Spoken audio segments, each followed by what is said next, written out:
April 8th, 2026. We took 6 trades today, signified by these yellow lines. And we had a wonderful day in the market. We're going to go over the momentum because that's actually what drives the price action a lot of times. And here we have a continuation of upward momentum. It seems simple, right? That's where our bias comes from. So throughout the day, if we enter the day and we know the momentum is to the upside, and if we know that volume is not weak, then we want to be striking hard when we've got long opportunities.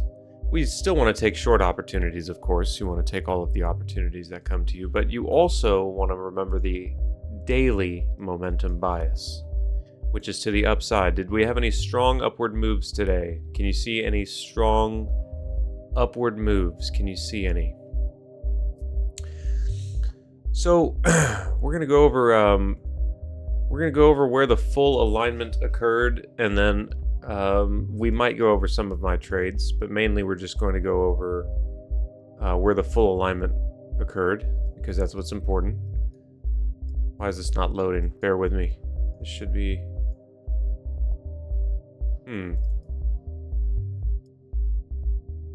It's kind of strange. What happens if I do this? Okay. Now what happens if I go back? All right. Fixed. We are fixed. The market opens right here. But before the market opened, what happened? What happened yesterday? Well, yesterday, we had a massive... It was such an easy situation. Here's the deal. There's news catalysts that occur. And yesterday, we had a news catalyst occur that was a rare event. So Trump, at 8 p.m., he had a deadline. He said, look, if you don't do X, Y, and Z, then A, B, and C are going to happen. Okay, that's literally what the situation was.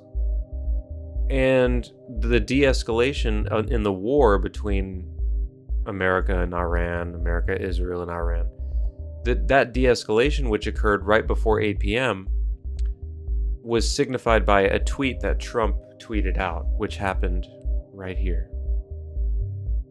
Now, you gotta be able to see these things and just know what it means. If you have a huge news catalyst like that happen, and you knew it was going to happen ahead of time, and you have a strategy, you want to look at those times and see if you can apply your strategy when those are happening. I did, and you can too, and you should. There was a lot of opportunities to take long trades here. We don't need to get technical about it. It's pretty obvious, right? We had a huge run up in the pre-market, aftermarket. So we opened up big time today, which makes sense why we didn't make any more forward progress. We didn't break over the pre-market high. We stayed underneath that all day. We consolidated between 3 regions that I had marked before the market opened. I marked them because they were based on some critical lows that occurred that I just wanted to mark out. And sure enough, we consolidated around that region, sure enough. And let's go over the trade. Let's go over the situation. Let's look at the full alignment that occurred today and talk about it. Full alignment. Let's see where all of the 30-minute, the 15, and the 5 twins, let's see where they're all going in the same direction. Let's see if we can find that. Well, what do you see right here? What do you see? This 5-minute is going down. 15 going down, 30 going down. This 5-minute, the regular hours, is not really going down yet. It's just now ticking to the downside. So, it's more risky than normal. And we did take the trade. Entry at the close of the candle, stop loss right at the edge of the candle, or slightly above sometimes. And it took a long time to hit the profit target. I mean, it took a long time. It finally hit profit target here. which was probably 40 minutes later. And that happens sometimes. And then let's see if we can find another full alignment. Look, now this is even more powerful. The further this gets to the zero line, and as long as these remain intact, it's only getting stronger. There was other entries within this setup here as well that I could have taken, but anyway, the next trade I took was here, because this 5-minute twin is now in the red and expanding. Remember, we're looking for short opportunities because the higher time frame, 15 and 30, are going to the downside. So here, we have a volume confluence. This MACD is weak. It's not going with us, it's going against us, but it starts to taper. It starts to pause. And this one, as you know, is strong. So we had way more than half of our variables aligned. So this was a semi-strong setup that resulted in a win, a good short, enter at the close of the candle. A lot of opportunities to make money there, very good. I took this next setup, which was a loss. And when you look at the 5-minute data, it makes sense why it was a loss. This one was still getting weak. But either way, I understand why I took the trade. And here is where the reversal starts to occur. Remember, on the daily chart, we were talking about how we're looking for upward opportunities because of the daily momentum, right?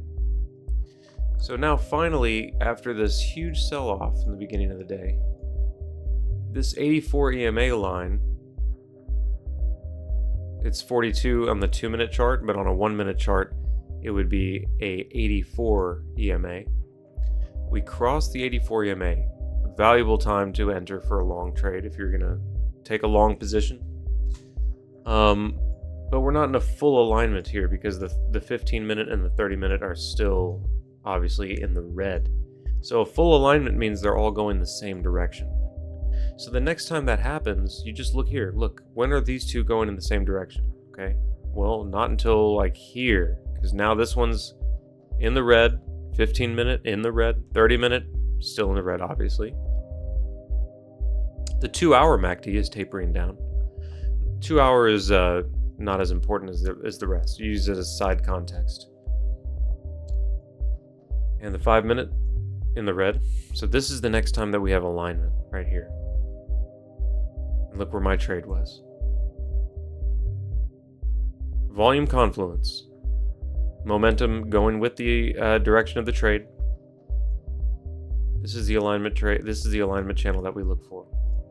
Every single day we look for this. And the rest is history. With all that being said, I'll see you in the next one. Take care now.